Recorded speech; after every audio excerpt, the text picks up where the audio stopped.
Exercise 2 part 3 का हम लोग डिस्कशन कर रहे हैं। क्वेश्चन नंबर 1 से स्टार्ट करते हैं। हमारे पास एक बाइक्वाड्रेटिक दी गई है जिसके दो रूट्स का सम आपको दिया गया है 3 प्लस 4 आयोटा और अदर दो रूट्स का प्रोडक्ट दिया गया है 13 प्लस आयोटा। तो हमारे पास a प्लस आयोटा b मान लो और उसके अलावा एक है c प्लस आयोटा d, है ना। तो अब चूंकि आप देख सकते हो कि कोफिशिएंट्स आपके कैसे हैं, कोफिशिएंट्स आपके रियल दिए गए हैं, ठीक है। तो कोफिशिएंट्स अगर रियल दिए गए हैं तो अदर दो रूट्स क्या होंगे, इनके कॉन्जुगेट्स। तो ऑब्वियसली इसका मतलब क्या हो गया कि a minus iota b plus c minus iota d, इसकी वैल्यू कितनी है 3 माइनस 4 आयोटा, यही है ना, ठीक है। तो अगर ये अल्फा और बीटा लेता हूं तो ये अल्फा बार और बीटा बार हो गए 3 प्लस 4 आयोटा और इधर हो गया अपने पास 3 माइनस 4 आयोटा, ठीक है ऑब्वियसली।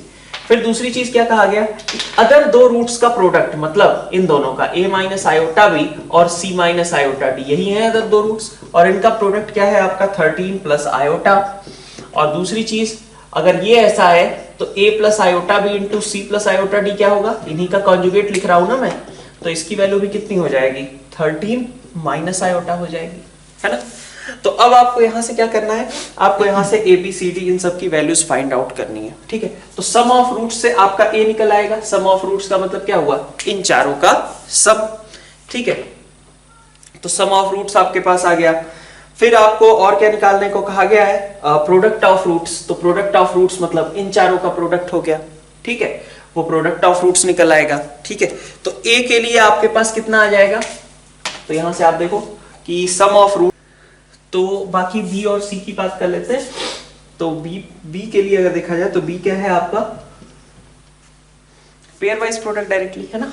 तो alpha beta plus alpha bar beta plus alpha beta bar plus क्या होगा, अल्फा अल्फा बार होगा, बीटा बीटा बार होगा, और कौन सा रह गया अल्फा बार बीटा बार, है ना, यही सब रहेंगे, ठीक है। तो अगर मैं इसको अल्फा बोल देता हूँ, इसको बीटा बोल देता हूँ, तो this is alpha plus beta, this is alpha bar plus beta bar, right. तो अब यहां से देखो अल्फा इंटू बीटा यहां दिया हुआ है 13 माइनस आयोटा, ठीक है, प्लस अल्फा बार बीटा, इसका क्या करें। तो अब अगर अपन देखते हैं अल्फा बार बीटा और अल्फा बार बीटा बार, तो यहां से अगर मैं अल्फा बार कॉमन निकाल लेता हूं तो मेरे पास बचेगा बीटा प्लस, नहीं सॉरी तो गड़बड़ हो जाएगी, बीटा प्लस बीटा बार से कोई फायदा नहीं है। एक्चुअली हमें अल्फा प्लस बीटा पता है, अल्फा बार प्लस बीटा बार पता है, ठीक है। तो हम इन दोनों को क्लब कर लेते हैं, ठीक है, और इधर इन दोनों को क्लब कर लेते हैं, ठीक है। तो ये देखो इन दोनों को क्लब करने से क्या बनेगा, बीटा आपका common alpha bar plus beta bar, ठीक है, प्लस इन दोनों में से देखो, इन दोनों में से आपके पास alpha common alpha bar plus beta bar, plus ये वाली चीज आपकी पता है आपको कितना है 13 प्लस आयोटा, ठीक है। तो 13 माइनस आयोटा 13 प्लस आयोटा है तो 26 हो गया, और प्लस बचा है यहाँ से क्या alpha bar plus beta bar into alpha plus beta, ठीक है। तो अल्फा बार प्लस बीटा बार आपको यहाँ पता है, अल्फा प्लस बीटा आपको जस्ट ऊपर पता है, ठीक है। तो आपको बी की वैल्यू मिल गई। सी की वैल्यू का मतलब होगा तीन टर्म्स, तो अल्फा बीटा मान लो बीटा बार, ठीक है, alpha beta alpha bar plus alpha alpha beta लिया ना अभी तक, नेक्स्ट ले लेते हैं हम अल्फा अल्फा बार बीटा, है ना, ये तो हो गया। और कौन सी टर्म बचेगी, alpha beta gamma, beta gamma alpha, तो beta beta bar alpha bar ये सब ले लेते हैं, beta beta bar alpha bar plus alpha beta bar alpha bar, है ना, यही सब टर्म्स होंगी, माइनस सी की वैल्यू। और यहाँ से हम बोल सकते हैं कि अल्फा बीटा आपका कॉमन है, alpha bar plus beta bar, plus यहाँ से देखो आपके पास अल्फा बार बीटा बार कॉमन है और इंटू अल्फा प्लस बीटा, ठीक है। तो अल्फा प्लस बीटा आपको पता है, अल्फा बार प्लस बीटा बार आपको पता है, ठीक है। अल्फा इंटू बीटा ये भी पता है, अल्फा बार इंटू बीटा बार ये भी पता है, ठीक है। तो सारी वैल्यूज पता है, वैल्यू पुट कर सकते हो। क्वेश्चन नंबर 2 की बात करते हैं। क्वेश्चन नंबर 2 में हमारे पास कहा गया कि equation has one equal root, ठीक है, one equal root then Q dash square minus P P dash Q dash plus Q P dash square, ठीक है। वन रियल रूट के लिए हमने क्या कहा था, ऐसे में क्या करेंगे हम बोल देंगे, मान लिया कि वो रियल रूट लेमडा था, lambda should satisfy this equation, so lambda square, ठीक है, plus p plus i p dash lambda plus q plus i q dash is equal to 0, ठीक है। तो आप देखिए lambda square plus P lambda plus q आ गया, plus iota common लेकर के p dash lambda plus q dash is equal to 0, ठीक है। अब यहाँ से देखो आप, इसको भी 0 होना है, इसको भी 0 होना है, तो lambda square plus P lambda plus Q should be 0 and here lambda should be equal to minus Q dash upon P dash, ठीक है। आप इससे इसको सेटिस्फाई करा दीजिए, पी क्यू में रिलेशन आ जाएगी जो रिक्वायर्ड है, ठीक है। फिर बी ऑप्शन में देखिए कहा जा रहा है 2 इक्वल रूट्स, तो 2 इक्वल रूट्स के लिए तो क्या ही होगा, 2 इक्वल रूट्स तभी पॉसिबल होगा जबकि आपका डी क्या हो, 0 हो।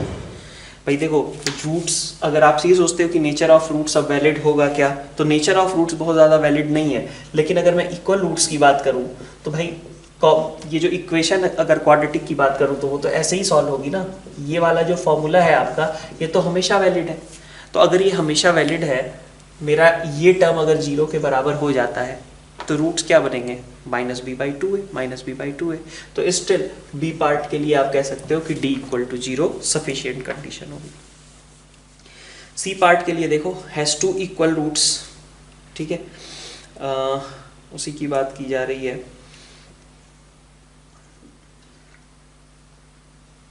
ठीक है, डी इक्वल टू 0 का देखते हैं एक्सप्रेशन क्या आ रहा है, और क्या दोनों एक्सप्रेशन बी और सी में क्या डिफरेंस था। डी इक्वल टू 0 पे आते हैं, डी इक्वल टू 0 होना चाहिए, दैट मीन्स कि p plus i p dash का whole square -4 times q plus i q dash is equal to 0 आना चाहिए।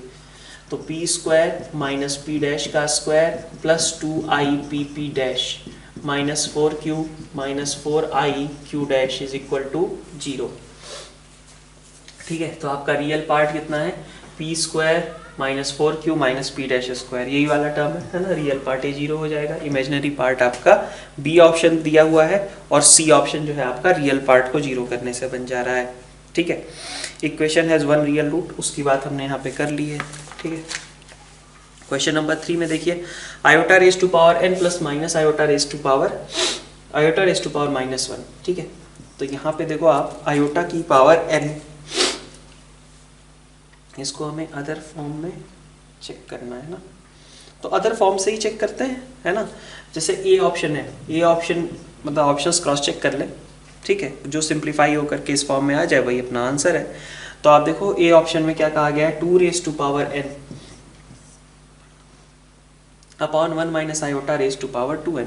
तो 1 माइनस आयोटा का होल स्क्वायर कर देते हैं पहले अपन, और पूरे की पावर में n लगा देते हैं, प्लस यहाँ पे आप देखिए 1 प्लस आयोटा का होल स्क्वायर कर देते हैं की पावर n, और नीचे में हम 2 की पावर n लगा देते हैं। तो यहाँ से देखिए 2 रेज टू पावर n आ जाएगा, नीचे 1 प्लस आयोटा स्क्वायर -2 आयोटा, तो -2 आयोटा की पावर में n, प्लस यहाँ से देखिए आपका 2 आयोटा की पावर में n आ जाएगा और नीचे 2 की पावर में n आ जाएगा। तो ये इस तरह ये आपका एक्सप्रेशन देखिए क्या बन रहा है, यहाँ आपके पास आ जा रहा है 2/-2 आयोटा, मतलब कि आयोटा की पावर n, है ना, आयोटा की पावर n, और ये भी क्या आ रहा है आपका आयोटा की पावर n, इस तरीके का बनना है, मतलब ये ऑप्शन आपका रॉन्ग है, ठीक है। सभी में आपको यही चीज चेक करनी है, आपके BCD ऑप्शंस में सभी में इसी तरीके से ओपन कर करके देखना है, ठीक है।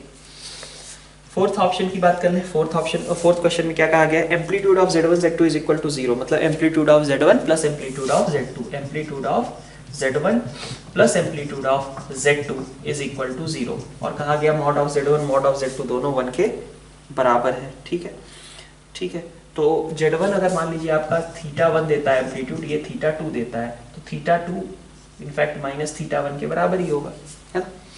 तो अब देखिए आप कि इसका मतलब क्या हुआ कि Z1 अगर आपका 1 × e की पावर आयोटा थीटा है, तो Z2 आपका कितना है, 1 × e की पावर माइनस आयोटा थीटा है। चेक कर लो कौन कौन से ऑप्शंस इसमें से सेटिस्फाई हो रहे हैं। Z1 Z2 is equal to 1, obviously B option आपका करेक्ट है। Z1 प्लस Z2 0 के बराबर नहीं होगा, है ना। सी ऑप्शन में देखो Z1 is equal to Z2 बार, तो ऑब्वियसली दोनों एक दूसरे के कॉन्जुगेट है, ठीक है। क्वेश्चन नंबर 5 की बात करते हैं। क्वेश्चन नंबर 5 में हमारे पास 1 minus iota Z1 is equal to 2Z2, ठीक है, and argument of Z1 Z2 is equal to pi by 2। चलो नेक्स्ट स्लाइड में इसको डिस्कस करते हैं। तो फिफ्थ में आप स्टार्ट करो क्वेश्चन। तो सबसे पहली चीज क्या स्ट्राइक करनी चाहिए कि आर्गुमेंट ऑफ Z1 और आर्गुमेंट ऑफ Z2 का सम आपका पाई बाई 2 दिया है ना। तो अगर ये पाई बाई 2 है, एक चीज अगर आपने थीटा ली तो दूसरे के आर्गुमेंट को क्या लेना चाहिए, पाई बाई 2 माइनस थीटा, है ना। ठीक है, इतनी बात। अब हमसे कहा गया एक और फैक्ट कि 1 minus iota Z1 is equal to 2Z2। तो इसका मतलब Z1 अगर मैं R1 e की पावर आयोटा थीटा 1 लेता हूं तो Z2 मेरे पास क्या आएगा, R2 e की power iota pi by 2 minus theta, है ना, थीटा, ठीक है। तो दिस इज R2 e की power iota pi by 2 minus theta. चलो यही लिख दिया हमने, है ना। अब देखिए आपसे कहा गया 1 minus iota Z1 is equal to 2Z2। तो 1 माइनस आयोटा Z1 मतलब R1 e की power iota theta is equal to 2Z2, 2 times R2 e की power iota pi by 2 minus theta, है ना। तो अब हमें इनके आर्गुमेंट पे कमेंट करना है, ओके। तो यहीं से निकाल सकते थे हम, इतना सब कुछ खास करने की जरूरत नहीं है। हमें ये चीज तो पता चली चुकी है, एक थीटा है तो दूसरा पाई बाई 2 माइनस थीटा है। और दूसरी चीज यहाँ से आप देख सकते हो कि अगर आप argument of Z1 by Z2 निकालने जाओ, है ना, देखो और Z1 बाई Z2 आपको पता है, Z1 बाई Z2 कितना है, 2/1 माइनस आयोटा। तो this is argument of 2/1 minus iota, ठीक है ना। Z1 by Z2 2/1 minus iota है, तो आप इसका आर्गुमेंट निकालो चाहे इसका निकालो, बात बराबर ही आएगी। तो यहां से आपको क्या मिलेगा, ये argument of Z1 minus argument of Z2 is equal to, ठीक है, argument of 2 minus argument of 1 minus iota, ठीक है। अब आप यहां से देख लो, आर्गुमेंट ऑफ 2 इज ऑब्वियसली 0, और इसके लिए अगर हम बात करें तो ये आपका माइनस पाई बाई 4 होगा। तो this is 0 minus pi by 4, ठीक है।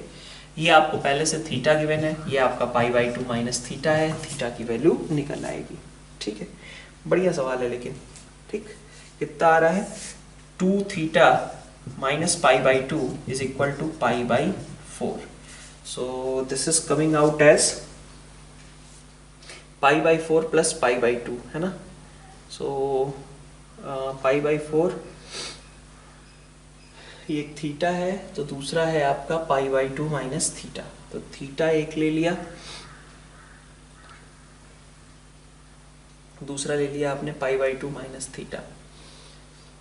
तो 2 थीटा हो गया, माइनस का pi by 2 is equal to pi by 4। तो 2 theta is equal to 3 pi by 4 and theta is equal to 3 pi by 8, ठीक है। तो थीटा आपका 3 पाई बाई 8 निकल के आ गया। थीटा 3 पाई बाई 8 है, आपको आर्गुमेंट ऑफ Z2 निकालना था, that will be equal to pi by 8, है ना। तो एक तो आपका यहीं से बन गया। अब इसी चीज को आप देखो, अभी आपने यहाँ पे 2 के पाई वगैरह यूज किया होता, और भी ज्यादा मतलब 2 के पाई यूज किया होता, तो भी तो आपके पास कुछ एक्सप्रेशन बनेगा ना।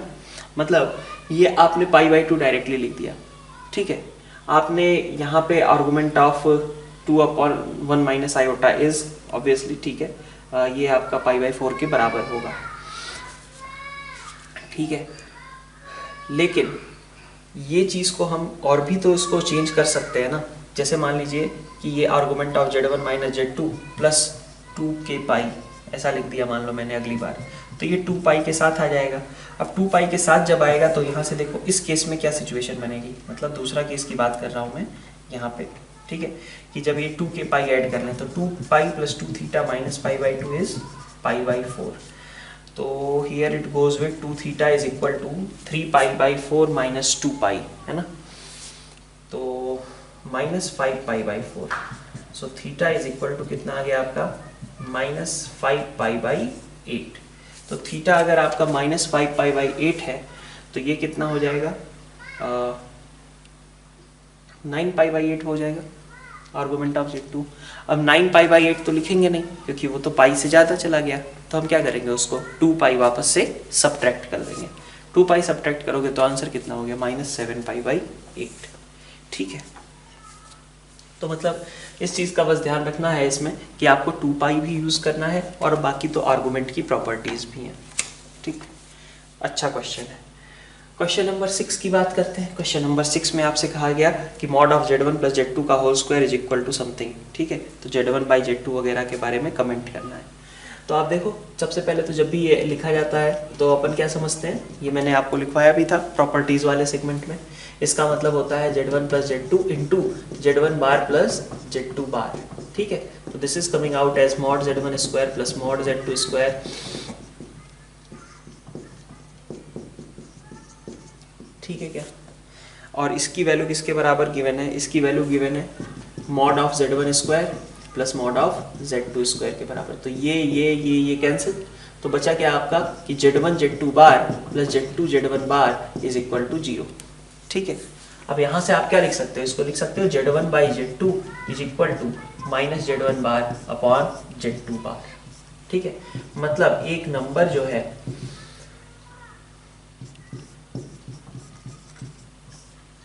ऐसा लिखा हुआ है alpha is equal to minus alpha bar. तो इसका मतलब कि अल्फा प्लस अल्फा बार 0 हो गया, मतलब रियल पार्ट 0 के बराबर है और ये क्वांटिटी आपकी कैसी है, प्योरली इमेजिनरी है। ठीक है, ये क्वांटिटी आपकी प्योरली इमेजिनरी है। ठीक है, क्वेश्चन नंबर 7 देखते हैं। क्वेश्चन नंबर 7 में आपके पास क्या गिवन है कि 2 roots of this equation are 2 and iota. तो अब जब सारे कोफिशिएंट्स रियल ही हैं तो ऑब्वियसली एक रूट माइनस आयोटा भी होगा। ठीक है, तो एक रूट मतलब ये जो भी लिखा गया है आपका 2Z4 है ना, plus AZ cube plus BZ square plus CZ plus 3। ठीक है, इसके रूट्स क्या क्या है, एक रूट आपने लिख दिया Z माइनस 2। ठीक है, लीडिंग कोफिशिएंट इक्वेट करने के लिए यहाँ 2 भी लगाना पड़ेगा।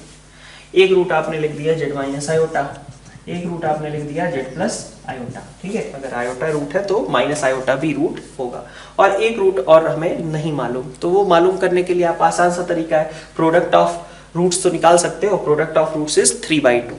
ठीक है, तो प्रोडक्ट ऑफ रूट्स आपका 3/2 है, प्रोडक्ट है आपका 3/2, जो कि किसके बराबर होगा, अदर रूट को मैं अल्फा मान लेता हूँ। ठीक है, किसके बराबर होगा, 2 into iota into minus iota into alpha. ठीक है, यहाँ से आप अल्फा निकाल लो, सारे रूट्स आपके पता चल गए। ठीक है,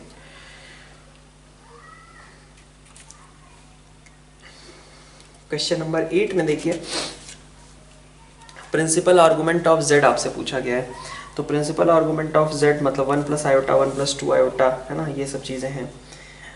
अब इसमें अगर अपन देखें 1 को आयोटा से मल्टीप्लाई किया, हाँ ठीक तो है। तो आपका देखो इसमें क्या बन रहा है 8th क्वेश्चन में, ये 1 प्लस आयोटा और नीचे आपका 1 माइनस आयोटा। ठीक है, अगर मैं इस रेशियो को देखूं तो इस रेशियो को क्या मैं आयोटा के बराबर बता सकता हूं कि दिस इज आयोटा। देखो 1 को आयोटा से मल्टीप्लाई करोगे, माइनस आयोटा को आयोटा से मल्टीप्लाई करोगे, तो अगर ये रेशियो आप देखो तो ये रेशियो कितने के बराबर है, आयोटा के बराबर है। सिमिलरली आपका 1 प्लस 2 आयोटा और नीचे है आपके पास 2 माइनस आयोटा।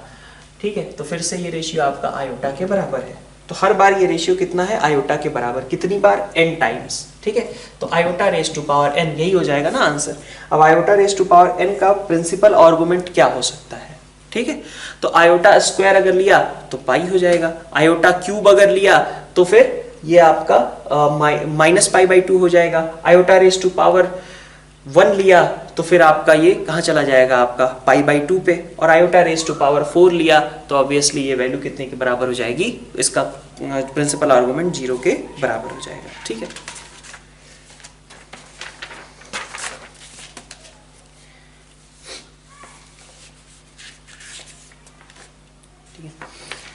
नेक्स्ट आगे बढ़ते हैं क्वेश्चन नंबर 9 में। क्वेश्चन नंबर 9 में हमें दिया गया mod of Z cube Z square omega W minus W square Z is equal to Z minus W। तो 9th क्वेश्चन में आप देखो, 9th क्वेश्चन में आपसे जो एक्सप्रेशन लिखा गया है, अगर इसको थोड़ा सा अरेंज्ड मैनर में लिखें तो W के सारे टर्म्स ले आकर के आप लिख सकते हो W into mod of Z square plus 1 is equal to, आपके पास Z के सारे टर्म्स एक साइड अरेंज करके आप लिख सकते हो 1 प्लस W स्क्वायर। ठीक है, तो ऐसा हो गया ना कि W और Z है ना, अगर मैं ऐसे देखूं वेक्टर के टर्म्स में तो W into some real quantity is equal to z into some real quantity, ऐसा लिखा हुआ है। मतलब w और z दोनों की डायरेक्शन कैसी रही होगी, सेम रही होगी, ठीक है, दोनों को लीनियर वेक्टर्स हैं, इस तरीके का हो गया ना। ओरिजिन के रिस्पेक्ट में अगर देखें तो w का जो पोजीशन वेक्टर होगा और z का जो पोजीशन वेक्टर होगा, दोनों क्या है, सेम डायरेक्शन में है, बस मैग्नीट्यूड डिफर कर रहा है, ठीक है। तो w and z are collinear या फिर पैरेलल वेक्टर्स, ऐसा बोला जा सकता है, ठीक है। तो अब अगर आप देखो यहाँ से तो अपन क्या लिख सकते हैं, w upon z is equal to 1 plus mod of w का स्क्वायर और यहाँ पे 1 प्लस मॉड ऑफ z का स्क्वायर, ठीक है, इतनी बात, ठीक है। तो w और z सबसे पहले पैरेलल हो गए, ये बात समझ में आ गई हमें, है ना। तो अब दोनों में डिफरेंस किस चीज़ का रहेगा, बहुत ज़्यादा होगा तो मैग्नीट्यूड का डिफरेंस होगा, है ना। तो अगर इन केस आपका मान लीजिए w और z दोनों का मैग्नीट्यूड भी बराबर है, अगर w और z दोनों का मैग्नीट्यूड भी बराबर है इन केस, तो उस केस में ऐसा हो सकता है कि w is equal to z हो जाए, ठीक है। तो which of the following are true करने की जगह पे ऐसा होना चाहिए कि मतलब which of the following may be true, जो क्वेश्चन दिया गया है वहां पे which of the following are true कहने की जगह which of the following may be true, क्योंकि जब मे बी रहेगा, जब मॉड ऑफ w और मॉड ऑफ z बराबर होंगे तो उस केस में आपका ऑप्शन ए करेक्ट हो जाएगा, ठीक है। बाकी के लिए देखिए z into W bar is equal to 1 और z is equal to W plus 2, तो z is equal to W plus 2 नहीं, w प्लस 2 तो फिर मतलब डायरेक्शन ही चेंज हो जाएगी, z वेक्टर और w प्लस 2 वेक्टर की डायरेक्शन ही चेंज हो जाएगी। तो फिर ऐसे केस में हम डायरेक्टली सी ऑप्शन तो नहीं कह सकते, b और d के बारे में डिस्कस करते हैं, ठीक है। यहाँ पे अगर अपन देखें तो आपका z बाई डब्ल्यू है ना, z बाई डब्ल्यू आपके पास एक रियल क्वांटिटी है, या w बाई जेड आपकी एक रियल क्वांटिटी है, ठीक है, ओके। तो इतना बात तो क्लियर है कि भाई w बाई जेड जितना होगा, ठीक है, अगर ये रियल क्वांटिटी है w by z is purely real, तो if it is purely real then w by z is equal to w bar by z bar, real number का कॉन्जुगेट तो वही खुद ही रहता है, तो z बार w जितना आएगा उतना ही z w बार भी आएगा, मतलब b और d जो भी एक्सप्रेशंस हैं वो बराबर होंगे, ये बात क्लियर है। अब हमें प्रूव करना है कि वो 1 के बराबर हो जाएगा क्या, ठीक है। तो इसके लिए अपन क्या दे सकते हैं, इसको अगर एक बार को ओपन कर लिया जाए, ठीक है, ओपन करने के लिए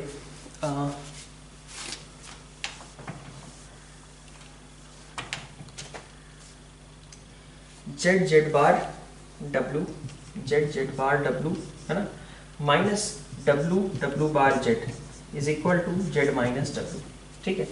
तो z की सारी टर्म्स एक साइड ले आया मैं, z बार w माइनस 1, और यहाँ से आपके पास w कॉमन ले लिया मैंने, तो आ गया आपका z bar minus 1 is equal to 0। अच्छा, तो यहाँ से हमने दिखाई दिया कि z और z बार सॉरी z बार w और z बार बराबर होंगे, ये मतलब ये वाली टर्म बराबर होगी। तो यहाँ से मैं क्या लिख सकता हूँ, z माइनस डब्ल्यू इंटू जेड बार, ठीक है, w माइनस 1, ये दोनों बराबर थे इसलिए मैं इस ब्रैकेट को भी चेंज करके z बार w माइनस 1 लिख सकता था। तो दिस इज इक्वल टू 0, तो इसका मतलब ये टर्म 0 होगी या फिर ये टर्म 0 होगी, ठीक है। तो इसकी बात तो हमने कर ही ली थी पहले भी, एक यहाँ से और भी रिजल्ट आ गया जिससे कि हमारा बी और डी दोनों ऑप्शंस करेक्ट हो जा रहे हैं। क्वेश्चन नंबर 10 की बात करें तो ये क्वेश्चंस आपने ऑलरेडी कर रखे हैं कोऑर्डिनेट ज्योमेट्री के अंदर, ठीक है। ये सर्कल है जिसका सेंटर 1,2 है और रेडियस इसकी 1 के बराबर है, ठीक है। तो 0,0 से मैक्सिमम डिस्टेंस पे कौन सा पॉइंट होगा, उसके लिए मॉड z की बात की गई है, मैक्सिमम या मिनिमम वैल्यू, ठीक है, cp plus r cp minus r वाली बात, और maximum value of argument of z। तो आपने शायद ये भी क्वेश्चन किया होगा कि देखिए 1,2 है सेंटर, ठीक है, 1,2 और रेडियस आपका 1 के बराबर है, ठीक है, ये आपका रेडियस 1 के बराबर है। तो ये इस तरीके का कुछ डायग्राम बनेगा। अब इसमें कहा गया आर्गुमेंट ऑफ z की बात करें तो आर्गुमेंट ऑफ z की मैक्सिमम वैल्यू ऑब्वियसली यहाँ से पता चल रहा है कि आर्गुमेंट ऑफ z, पहली बात समझ में आ रही है क्या, आर्गुमेंट ऑफ z का मतलब हुआ कि सर्कल के किसी पॉइंट को हमने ओरिजिन से ज्वाइन किया, वो जो मैक्सिमम एंगल बनाएगा वही maximum value of argument of z होगी, ठीक है बात। भाई आर्गुमेंट ऑफ z का मतलब क्या हुआ, z को 0 से ज्वाइन किया और वो कितना एंगल बना रहा है, उस एंगल को हमें मैक्सिमाइज करना है, निकाल सकते हैं। मिनिमाइज करने मतलब निकाल कह सकते हैं, दिख ही रहा है, ठीक है। मिनिमाइज करने के लिए शायद आपने कोऑर्डिनेट ज्योमेट्री में कर रखा हो कि मिनिमाइज कब होगा, जबकि आप यहां से टेंजेंट खींचोगे, ठीक है भाई। ये सबसे छोटा एंगल कौन सा बनेगा, जब ये टेंजेंट वाली सिचुएशन होगी। तो 0,0 से आपने सर्कल के लिए टेंजेंट खींचना है। वो टेंजेंट की स्लोप जो होगी, ठीक है, ठीक है, tan theta, that will be your answer.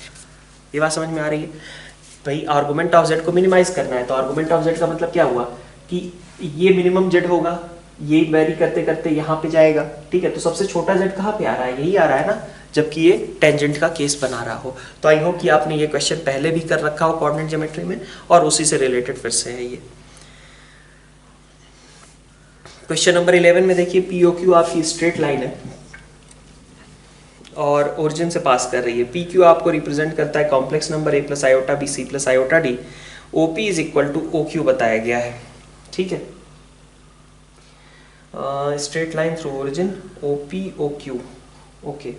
तो अगर OP OQ बराबर है तो ऑब्वियसली आपका ऑप्शन ए करेक्ट है, ठीक है। और दोनों एक दूसरे के उल्टे डायरेक्शन में ही होंगे, फिर P और Q के अलग अलग होने का मतलब यही है कि आपका P और Q दोनों एक दूसरे के उल्टे डायरेक्शन में होंगे, ठीक है। OP is equal to OQ, कुछ इस तरीके की सिचुएशन होगी। अगर P यहाँ है तो उतनी ही डिस्टेंस पे Q यहाँ है, तो ऑब्वियसली दोनों का मिड पॉइंट जो होगा वो क्या आएगा, ओरिजिन आएगा। और इसलिए आपका a plus iota b c plus iota d का मिड पॉइंट क्या आना चाहिए, 0,0 आना चाहिए, ठीक है। आर्गुमेंट दोनों का सेम नहीं है, दोनों का आर्गुमेंट पाई से डिफर करेगा। क्वेश्चन नंबर 12 में देखिए, 12 में आपके पास एक पैटर्न बनाने को कहा गया है। आप पैटर्न बना करके देख लो कि क्या वो बन रहा है वहाँ पे, ठीक है, ज़्यादा आसान रहेगा। आपका Z1 0 के बराबर है, तो Z2 की वैल्यू कितनी हो गई आपकी आयोटा, ठीक है। Z3 की वैल्यू कितनी हो गई, Z3 की वैल्यू हो गई Z2 स्क्वायर प्लस आयोटा, तो this is -1 plus iota, right. अब Z3 के बाद आप देखो Z4 की वैल्यू, Z4 का मतलब होगा Z3 स्क्वायर प्लस आयोटा, तो Z3 स्क्वायर मतलब -2 iota plus iota, this is minus iota, ठीक है। क्या यही आएगा Z3 स्क्वायर, ये वाली चीज 1 प्लस आयोटा स्क्वायर -2 आयोटा और प्लस आयोटा और ऐड कर देता। Z4 आपका माइनस आयोटा आ गया, ठीक है। अब देखो रिपीटिशन थोड़ी देर में स्टार्ट हो जाएगा। Z5 देखें तो Z5 आपका कितना आएगा, माइनस आयोटा का होल स्क्वायर प्लस आयोटा, तो माइनस आयोटा का होल स्क्वायर मतलब आयोटा के बराबर हो गया। माइनस आयोटा का होल स्क्वायर मतलब कितना हो गया आपका, माइनस आयोटा का whole square plus iota, value हो गई आपकी -1 प्लस आयोटा, ठीक है। तो फिर देखो Z3 वाली चीज Z5 पे आ गई है ना, तो फिर से आगे Z6 भी क्या होगा, इसी के अकॉर्डिंग आ जाएगा। तो देखो Z2 तक छोड़ दो, उसके बाद की चीजें देखो रिपीट कर रही हैं बार बार, Z3 Z4 Z5 Z6। तो जितने भी इवन वाले हैं, ठीक है, इवन वाले वो सब माइनस आयोटा आएंगे, और जितने भी ऑड वाले हैं वो सब कितने आ जाएंगे, -1 प्लस आयोटा आ जाएंगे, ठीक है। 13th क्वेश्चन का ए और बी पार्ट आपने कई बार नोट्स में देख रखा है, इसको वापस से करने की जरूरत है नहीं, ठीक है। सेंट्रॉइड ऑफ पॉलीगन की बात करें तो अब इसको भी आप आसानी से समझ सकते हो कि सेंट्रॉइड क्या होगा, Z1 प्लस 1/Z1 कर दो, Z2 प्लस 1/Z2 कर दो, up to Zn plus 1/Zn कर दो, और नीचे n से डिवाइड कर दो, ये आपका सेंट्रॉइड होगा। और सेंट्रॉइड का मतलब क्या हो गया कि जब आप Z1 और Z1 बार दोनों एक दूसरे के कॉन्जुगेट है, बात समझ में आ रही है, 1/Z1 ही है ना Z1 बार, ठीक है, यूनिमॉडुलर था ना, तो ये दोनों एक दूसरे के कॉन्जुगेट, और एक कॉम्प्लेक्स नंबर उसके कॉन्जुगेट के साथ मिल करके क्या बनता है, रियल पार्ट ऑफ Z1। तो 2 real part of Z1 plus 2 real part of Z2 है ना, तो सबसे आपके रियल पार्ट आ जाएंगे, और जब आप उसको n से डिवाइड करोगे तो ऑब्वियसली कुछ रियल ही मिलेगा, ठीक है। आगे बढ़ते हैं क्वेश्चन नंबर 14 पे। तो क्वेश्चन नंबर 14 में आप देखिए x plus 1/x 2 cos theta के बराबर दिया है। अगर आप इसका क्वाड्रेटिक बना लो तो x square minus 2 cos theta x plus 1 is equal to 0। तो यहाँ से x की वैल्यू मिलेगी आपको cos theta plus minus iota sine theta, और इसी तरीके से y की वैल्यू आपको मिलेगी cos phi plus minus iota sine जो, ठीक है। अब इसका मतलब क्या हुआ, ये तो डिमॉर्वियस थ्योरम, बस डिमॉर्वियस थ्योरम का डायरेक्ट एप्लीकेशन आपको लिख देना है दोनों मतलब सारे ऑप्शंस के लिए, ठीक है बात। नेक्स्ट आते हैं अपन क्वेश्चन नंबर 15 पे।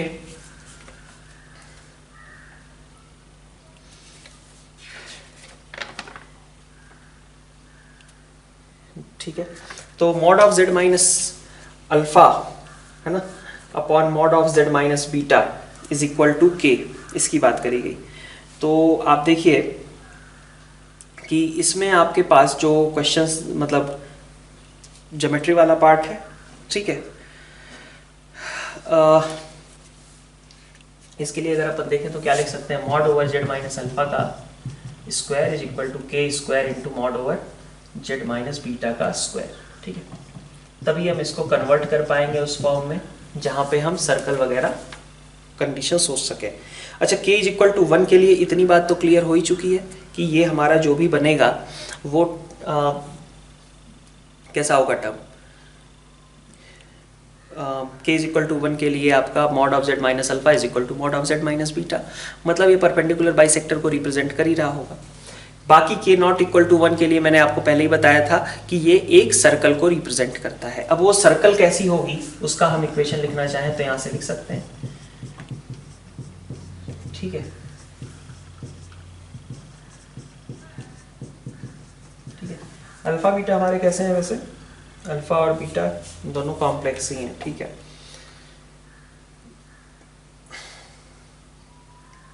ठीक है, तो अब इसको ओपन कर लीजिए। इसको ओपन करके आपके पास जेड जेड बार में एक इक्वेशन बन जाएगी। क्या बनेगी, Z Z bar minus Z alpha bar minus alpha Z bar plus mod of alpha का स्क्वायर इज इक्वल टू के स्क्वायर मॉड ऑफ, नहीं जेड जेड बार ही लिखेंगे, है ना, Z Z bar minus beta bar Z minus Z beta bar Z bar beta plus mod of beta का square, ठीक है। तो देखो इक्वेशन क्या बन गई, इसको भी उधर भेज दो, तो जेड जेड बार के साथ आ गया के स्क्वायर माइनस 1, ठीक है, माइनस देखो जेड का कोफिशिएंट क्या बच रहा है, जेड का कोफिशिएंट बच रहा है के स्क्वायर बीटा बार और प्लस आपके साथ आ रहा है अल्फा बार, फिर माइनस का जेड बार अगर आप लो, ठीक है, माइनस का जेड बार, तो उधर आपके पास है के square beta minus alpha, sorry plus alpha, ठीक है। और क्या बच रहा है, के square mod of beta square minus alpha का मैग्नीट्यूड का स्क्वायर इज इक्वल टू 0। तो यहां से आप पहले क्या करोगे, के स्क्वायर माइनस 1 से डिवाइड करोगे सो दैट कि जेड जेड बार का कोफिशिएंट 1 बन जाए। फिर आप कोफिशिएंट कंपेयर करके जो इक्वेशन थी हमारी Z Z bar plus A bar Z plus A Z bar plus B is equal to 0, वहां से आप इसका निकाल सकते हो वैल्यू, मतलब सेंटर और रेडियस की वैल्यू, ठीक है।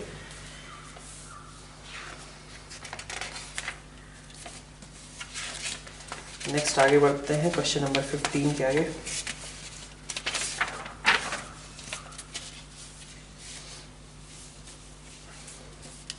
सिक्सटीन क्वेश्चन में देखिए आपके क्या कहा गया है, equation mod of z plus iota minus mod of z minus iota is equal to k। तो ये मैंने आपको पहले ही बता रखा है कि k की डिफरेंट सिचुएशंस के लिए ये आपका हाइपरबोला को रिप्रेजेंट करेगा, है ना। कब रिप्रेजेंट करेगा, जब pa minus pb is less than ab, है ना। ये आपका ऑप्शन ए, ठीक है, हाइपरबोला को रिप्रेजेंट करेगा। फिर अगर आपका k 0 हो जाए, तो k अगर 0 हो जाता है तो इसका मतलब क्या हो गया कि mod of z plus iota और mod of z minus iota बराबर है। मतलब क्या हो गया, स्ट्रेट लाइन कौन सी, perpendicular bisector of line joining iota and minus iota, ठीक है। फिर इसके बाद k अगर आपका 2 के बराबर है तो उस केस में ये क्या बन जाएंगे, ये आपका रे बन जाएगी, ठीक है। दोनों पॉइंट्स, दोनों जो ये आयोटा और माइनस आयोटा हैं, इन पॉइंट से ओरिजिनेट करके बाहर निकलते हुए, ठीक है। तो ये केस हो गया आपका क्वेश्चन नंबर 16 का। सिमिलरली आपका 17th भी है, सेम तरीके का क्वेश्चन, है ना। तो दोनों ही केसेस हमने ऑलरेडी अपना ज्योमेट्री वाले सेगमेंट में देख ही रखे हैं, तो फिर से हमें मतलब इसमें बहुत ज़्यादा उलझने की ज़रूरत नहीं।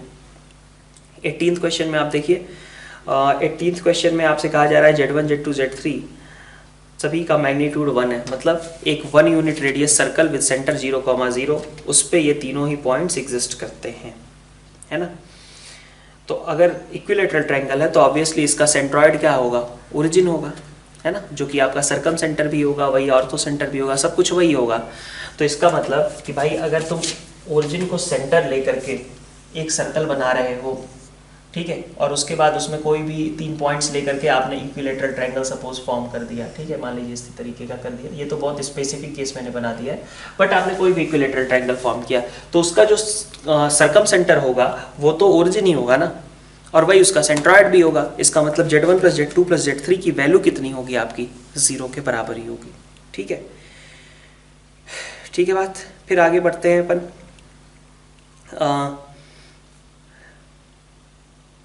Z1 plus Z2 plus Z3 अगर आपका 0 के बराबर है तो मैं इसको देखो, ये ऑप्शन ए आपका करेक्ट हो गया।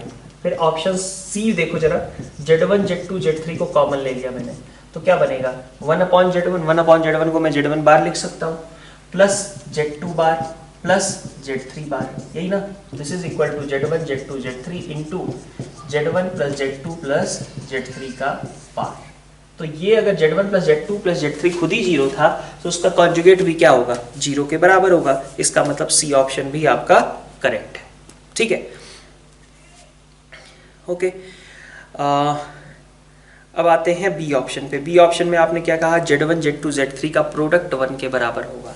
तो Z1 Z2 Z3 का प्रोडक्ट के बारे में अगर सोचा जाए, बाकी अगर हम इसके लिए बात कर रहे हैं तो जैसे देखो ये तो ओरिजिन है, खैर ठीक है, ओरिजिन से हमने Z1 ले लिया point, Z1 plus Z2 plus Z3 हमारा 0 के बराबर हमने दिखा दिया है, और यहाँ पे सी ऑप्शन भी हमने प्रूव कर दिया है, ठीक है।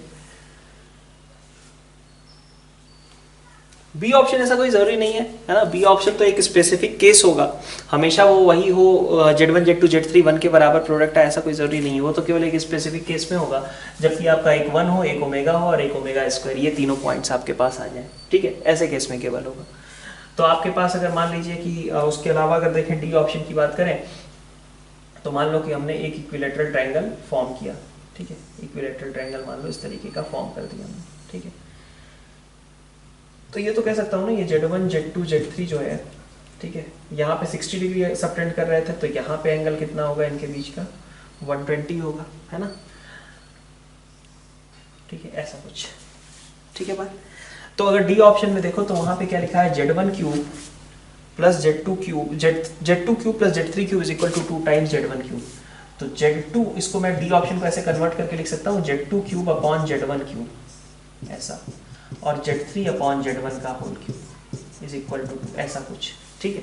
तो जरा इस एंगल से अगर देखो तो ये ओरिजिन को एक बार Z2 से ज्वाइन किया जा रहा है और ओरिजिन को Z1 से ज्वाइन किया गया है। Z2 बाई Z1 का मतलब क्या हुआ भाई, ये दोनों लेंथ तो बराबर ही रहेंगी, ठीक है, ये लेंथ तो बराबर ही रहेंगी, तो Z2 बाई Z1 की वैल्यू कितनी हो गई, Z2 बाई Z1 अगर हम रोटेशन थोड़ा सा लगा करके देखें तो Z2 बाई Z1 को हम क्या बता सकते हैं कि ये बीच का एंगल जो 2π/3 है ना, तो e की पावर एक माइनस 2π/3 है ना, और एक में आ जाएगा आपका e की पावर प्लस 2π/3, ठीक है, एक में e की पावर माइनस 2π/3 और एक में e की पावर प्लस 2π/3। आप रोटेशन लगा सकते हो ना, आप यहाँ से अगर देखो तो Z2 बाई Z1 ये एक्सप्रेशन के लिए आप क्या लिखोगे, Z2 बाई Z1 का मतलब हमारा इनिशियल वेक्टर ये था, फाइनल वेक्टर ये था, तो इनिशियल वेक्टर मान लो ये ले लिया हमने और वहां से फाइनल वेक्टर Z2 की ओर मूव किए, ठीक है, तो इसका मतलब क्या आएगा, mod of Z2 upon mod of Z1 और इनटू e की पावर आयोटा। कैसा रोटेशन हो रहा है आपका, ये रोटेशन है आपका एंटी क्लॉकवाइज, है ना, तो एंटी क्लॉकवाइज है तो पॉजिटिव आएगा, ठीक है, ये दोनों तो कैंसिल आउट हो गए क्योंकि दोनों लेंथ बराबर है। इसी तरीके से Z3 अपॉन Z1 निकाल लो, दोनों का होल क्यूब का सम आपको लिखना था, ठीक है। क्वेश्चन नंबर 19 देखते हैं एक बार। क्वेश्चन नंबर 19 में आपसे क्या कहा गया है, अब यहाँ पे आपका सेंट्रॉइड 1 है, सॉरी सेंट्रॉइड नहीं, सरकम सेंटर आपका 1 है और रेडियस जो है आपका वो भी 1 के बराबर है, ठीक है। तो आपसे कहा गया कि यहाँ इनसे हमें इस सर्कल पे हमें इक्विलेटरल ट्रायंगल के पॉइंट्स लेने हैं। तो आप फिर से देखो ना, जब इक्विलेटरल ट्रायंगल है तो फिर से वही बात हो गई ना कि सेंट्रॉइड आपका क्या होगा, सेंटर मतलब सरकम सेंटर होगा, तो इसलिए मैं कह सकता हूँ कि ये जो Z1 plus Z2 plus Z3/3 है इसकी वैल्यू क्या होगी, 1 के बराबर होगी, क्योंकि again in this case circumcentre and centroid are same. तो आपका ए ऑप्शन करेक्ट हो गया, ठीक है। फिर आगे बढ़ते हैं, आपके पास ये जो बी ऑप्शन वगैरह हैं, ठीक है, बी ऑप्शन और एरिया ऑफ ट्रायंगल भी निकालना है और पेयर वाइज प्रोडक्ट के बारे में भी पूछा गया है, ठीक है। तो सर्कम ये इसके लिए अपन लिखते हैं कि Z1 square plus Z2 square plus Z3 square की वैल्यू कितनी होगी, Z1 Z2 plus Z2 Z3 plus Z3 Z1, यही है ना। ये आपका किसी भी इक्विलैटरल ट्रायंगल के लिए वैलिड था, ठीक है बात। तो Z1 plus Z2 plus Z3 तो हमें पता है कि Z1 plus Z2 plus Z3 की वैल्यू 3 के बराबर है। तो अगर मैं इसका होल स्क्वायर करता हूँ तो Z1 square plus Z2 square plus Z3 square आएगा प्लस 2 टाइम्स ये समेशन ओवर Z1 Z2 आएगा, है ना, 2 टाइम्स ये इज इक्वल टू वैल्यू कितनी हो जाएगी, 9 के बराबर। अब ये देखो आप, ये जितनी वैल्यू है उतनी ही ये भी है, ठीक है। अगर ये x है तो ये 2x हो गया, this is 3x is equal to 9, so your x is equal to 3, that means Z1 square plus Z2 square plus Z3 square is equal to 3, that means कि आपका डी ऑप्शन इनकरेक्ट हो गया, ठीक है। अब बचता है आपका एरिया ऑफ ट्रायंगल। तो एरिया ऑफ ट्रायंगल तो वही फिक्स ही रहेगा, उसमें तो कोई दिक्कत की बात है नहीं, वो तो आपका 3√3/4 आना ही आना है, ठीक है। नेक्स्ट अपन देखते हैं क्वेश्चन नंबर 20। क्वेश्चन नंबर 20 में आपके पास क्या कहा गया है, 1/1 minus alpha 1 plus 1/1 minus alpha 2, है ना। ये आपके अच्छा अल्फा ये सब nth रूट्स हैं, इनमें से कौन सा आपका करेक्ट है, ठीक है, ठीक है। तो पहले तो बी और सी ऑप्शंस आपके बिल्कुल आसान से हैं, उनको देख लो। बी ऑप्शन तो आप थ्योरी में भी पढ़ते ही हो, आपने इसको प्रूव भी कर रखा है, 1 minus alpha 1 1 minus alpha 2 up to 1 minus alpha n minus 1 is equal to n। आपने nth रूट्स की जो प्रॉपर्टी लिखी है वहां पे इसे ऑलरेडी प्रूव करके रखा है, ठीक है। ये 2 के लिए आपका हो तो इसके लिए और आसान हो जाएगा भाई, Zn minus 1 is equal to Z minus 1 Z minus alpha 1 Z minus alpha 2 up to Z minus alpha n minus 1, ठीक है। अब यहाँ पे आप Z की जगह पे 2 रख दो, तो 2 रखोगे तो 2 की पावर n माइनस 1 नीचे 2 minus 1 is equal to 2 minus alpha 1 2 minus alpha 2 up to 2 minus alpha n minus 1, ठीक है। वही जो प्रॉपर्टीज हमने लिखी हैं वहीं पे हमें बस 2 रख देना था, ठीक है। तो ये आपके बी और सी ऑप्शंस हो गए, ठीक है। अब ए चाहे डी की बात करते हैं, 1/1 माइनस अल्फा 1। तो अब देखो ये कैसे बना सकते हो आप, ऐसे समझो कि फिर से ये क्वाड्रेटिक वाली बात है, ठीक है। ए ऑप्शन की बात करें या डी ऑप्शन की बात करें, तो आपसे अभी तक क्या कहा गया था कि Zn minus 1 is equal to 0 के रूट्स आपके हैं 1 अल्फा 1 ये सब है, ठीक है। तो अगर आप कोई एक ऐसी इक्वेशन बनाओ जिसके इसकी हेल्प से, ठीक है, इसके रूट्स अल्फा वगैरह है, ट्रांसफॉर्मेशन ऑफ रूट्स यूज करते हुए अगर आप एक ऐसी इक्वेशन बना लो जिसके रूट्स क्या हो जाएं आपके पास 1/1 माइनस अल्फा 1 1/1 माइनस अल्फा 2 ये सब हो जाए तो आपका काम बन जाएगा। दैट मीन्स कि नाउ यू वांट कि 1/1 minus alpha is equal to नया z हो जाए, ठीक है। सिमेट्रिक ट्रांसफॉर्मेशन ऑफ रूट्स वाली बात यूज कर रहे हैं जो आपने क्वाड्रेटिक थ्योरी ऑफ इक्वेशन के टाइम पे देखी होगी। तो 1/z इज इक्वल टू कितना हो गया 1 माइनस अल्फा, तो अल्फा की वैल्यू कितनी हो गई 1 माइनस 1/z, ठीक है। तो इसका मतलब क्या हुआ कि आप इसी को एज इट इज सब्स्टिट्यूट कर देते थे ट्रांसफॉर्मेशन ऑफ रूट्स में कि 1 माइनस 1/z को रख दिया हमने, ठीक है, raise to power n minus 1। That means कि it is converted into z minus 1 की power n minus zn is equal to 0, ठीक है। तो अब आप यहाँ से एक बार को इसका बाइनोमियल एक्सपेंशन टाइप का देख लो और उसके लिए आपके पास मतलब इस इक्वेशन के जो रूट्स होंगे वो क्या ही होंगे, इस इक्वेशन के रूट्स यही होंगे। आप देख सकते हो z की पावर n कैंसिल आउट हो जा रहा है, तो मतलब now it is converted into n minus 1 degree term, ठीक है। n माइनस 1 डिग्री पॉलिनोमियल अगर है तो इसके लिए रूट्स क्या होंगे 1/1 माइनस अल्फा 1 1/1 माइनस अल्फा 2 यही सब होंगे ना। तो सम ऑफ रूट्स आपसे पूछा जा रहा है, तो एक बार बाइनोमियल एक्सपेंशन लगाओ, n माइनस 1 का कोफिशिएंट पता कर लो कि z की पावर n माइनस 1 का कोफिशिएंट कितना आ रहा है, ठीक है। सर ये z की पावर n माइनस 1 डिग्री का तो बनेगा, z की पावर n माइनस 2 का कोफिशिएंट कितना आ रहा है, सॉरी, ठीक है। सम ऑफ रूट्स हमें निकालना है बेसिकली इसको एक्सपेंशन करके। बाकी आगे के क्वेश्चंस देखे जाए तो 21 और 22 आपने कर ही रखे हैं ऑलरेडी, है ना। ये तो नोट्स वाले सेगमेंट में ही हो गया, ठीक है। 23 भी आपने कर रखा है, जहाँ पे हमने इसके सोल्यूशन प्लॉट करने को बोला था कि जेड का सोल्यूशन प्लॉट करो, है ना। तो ये भी आपने नोट्स में ही कर रखा है। 25 भी कर रखा है। 24th वाला क्वेश्चन है जो अपन देख लेते हैं एक बार। 24 में क्या है, जेड इज इक्वल टू, अच्छा लोकस, मतलब पहले तो करो रिप्रेजेंटेड बाई का मतलब क्या हुआ कि पहले तो इसको करो देख ले कि क्या बनेगा। तो अगर अपन देखें तो ये लिखा हुआ है Z is equal to 3 into 2 plus cos theta minus iota sine theta, और नीचे मैंने लिख दिया, मतलब मैं हटा रहा हूँ डिनोमिनेटर को, तो 2 प्लस कॉस थीटा का whole square plus iota square sine square, sorry plus sine square theta, ठीक है, यही बन जाएगा आपके पास टर्म, ठीक है।